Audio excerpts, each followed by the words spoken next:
कलदम सिपाही सहाबा के जो एमपीए साहबान थे उन्होंने अभी हमजा शहबाज साहब को वोट दिया था कि आप जो असल इंतहा पसंद फिरका वाराना कलदम जमाते हैं उनको आप अपना इत्तेहादी बनाना चाहते हैं। अब जहां पे बार बार जिक्र हो रहा है, आपने कहा कि ये शिद्दत पसंद जमात है, शायद ये सियासी जमात ही नहीं है। फिर आपने अपने जो पहले 3 सवाल रखे उसमें आपने मरियम बीबी का भी हवाला दिया कि वो भी कह रही है कि ये एक कलदम जमात है। तो मैं ये समझता हूं कि ये ज्यादती होगी। ये कहना जमात की तरह डील किया जाए। नहीं, क्यों क्यों क्यों क्यों कलदम जमात की तरह डील किया जाए? कलदम जमातों को आपने अपना इत्तेहादी बनाए रखा हमेशा।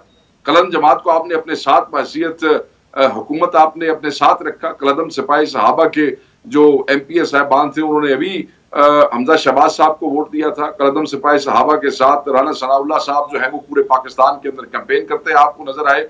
कलदम सिपाही सहाबा के 4th शेड्यूल के मौलाना मुआविया को अभी पाकिस्तान मुस्लिम लीग नून ने पंजाब के उलमा विंग का जनरल सेक्रेटरी मुकर्रर किया है, उनका नोटिफिकेशन किया है। यानी कि आप जो असल इंतहा पसंद फिरका वाराना कलदम जमाते हैं उनको आप अपना इत्तेहादी बनाना चाहते हैं और सियासी कुव्वतों को आप कहते हैं कि इनको कलदम के तौर पर डील किया जाए। वो टीडीपी का एक बंदे के हवाले से एक बयान लेके आ गए हैं। मैं पूछता हूं कि वो कौन सी पार्टी के वजीर आजम थे जिन्होंने उसामा बिन लादेन से मुलाकात की थी?